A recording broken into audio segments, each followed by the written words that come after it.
El Nino is everywhere in the news right now, but the way people talk about it, you'd think it's something Michael Bay cooked up. The season of death and destruction.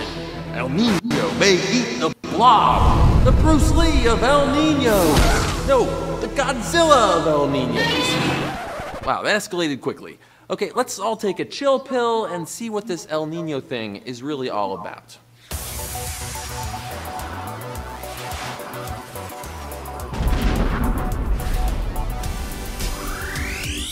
El Nino is, of course, Spanish for the Nino. A few centuries ago, fishermen in Peru noticed every so often the water in the eastern Pacific would get warmer. It didn't happen every year, but when it did, it always happened close to Christmas. So they named the phenomenon for the Christ child, or El Nino. To understand how El Nino works, think of the Pacific Ocean like a giant bathtub. Thanks to Earth's rotation and the Coriolis effect, winds near the equator usually blow east to west. Just like when you blow across a cup of tea, that wind actually pushes the water, so much so that the sea level in Indonesia is usually a ½ meter higher than in Peru. As that water near the surface, warmed by the sun, is forced west, it causes deep, cold water to rise in the east to replace it. That means warm over here and cold over here. If those east-west winds blow harder, warm water is pushed way west and the eastern Pacific gets even colder. We call this La Nina. But if those east-west winds weaken, there's less cold upwelling and that huge mass of warm water ends up sitting just off the coast of South America. That's El Nino. El Nino can hold a ton of energy. The 1997 El Nino moved 35 million billion joules of energy into the eastern Pacific, as much as 160,000 SAR bombas, 100 times the energy used by everyone on Earth in a year, 1/14 as much as the meteor impact that killed the dinosaurs. That's a lot, and when that energy gets transferred to the atmosphere where weather happens, it can have effects that reach around the world.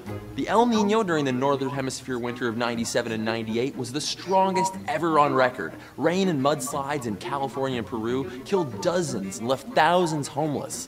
Kenya's annual rainfall was 40 inches above normal. And on the other side of the Pacific, Indonesia had massive droughts. Temperatures in Mongolia hit 108 degrees Fahrenheit. And while El Nino usually means a quieter Atlantic hurricane season, it can mean more and stronger storms in the Pacific. In 1997, Hurricane Pauline dumped 27 inches of rain on western Mexico in a single day. With so much money and life at stake, it would be nice to be able to predict El Ninos, or is it Los Ninos?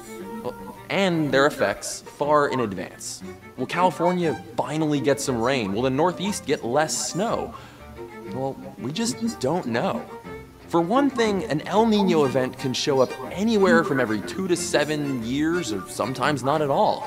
It's less of a cycle and more of a periodic, sometimes quasi-cycle. Yes, that's a technical term. Now, I know it's easy to joke that weathermen don't always know what they're talking about. Ron, where's my legs? Truth is, for systems like El Nino, prediction isn't just hard, it might be impossible. One day in 1961, meteorologist Edward Lorenz was running some mathematical weather simulations on his computer. He needed to repeat one he'd done earlier, so he re-entered his variables by hand and pressed start. Only when he looked at the results, they were completely different than the first time. Lorenz was baffled, and he checked his work. He realized that he had accidentally rounded one of his variables. Instead of 0.506127, he had left off the last 3 decimal places. This tiny difference, just a few 10,000ths of a unit, had completely changed the result. This accident gave birth to chaos theory. Still not clear on chaos. It simply deals with predictability in complex systems. Lorenz had stumbled across the answer for why, no matter how advanced our computers or models may get, we can never accurately predict the weather more than a few days out. In any system, the tiniest change in initial conditions could lead to completely different outcomes. And the farther out you try to look, the more those tiny uncertainties are amplified. It was this realization that led Lorenz to ask his now famous question: does the flap of a butterfly's wings in Brazil set off a tornado in Texas? That so-called butterfly effect doesn't mean that butterflies are literally causing tornadoes or El Nino. only that the tiniest change can have a huge impact down the line.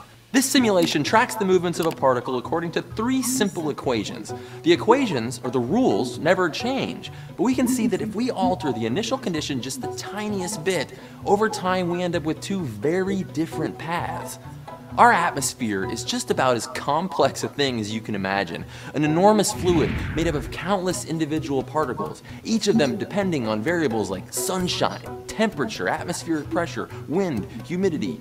All of those particles obey the laws of physics though, and we have equations to describe those laws and huge powerful computers to put it all together. The thing is, even if we were able to measure what every particle in the atmosphere was doing at any moment, for every measurement, there's still that tiniest built-in uncertainty. And Lorenz's chaos theory tells us that this uncertainty, once we go out a few days, even a week, is amplified into no more than a lucky guess. So don't blame the weatherman. Uncertainty is simply built into our world, our universe, and that's okay. We may be able to predict what the weather's gonna be like tomorrow, but as for El Nino, all I know is it's gonna be chaos. Stay curious.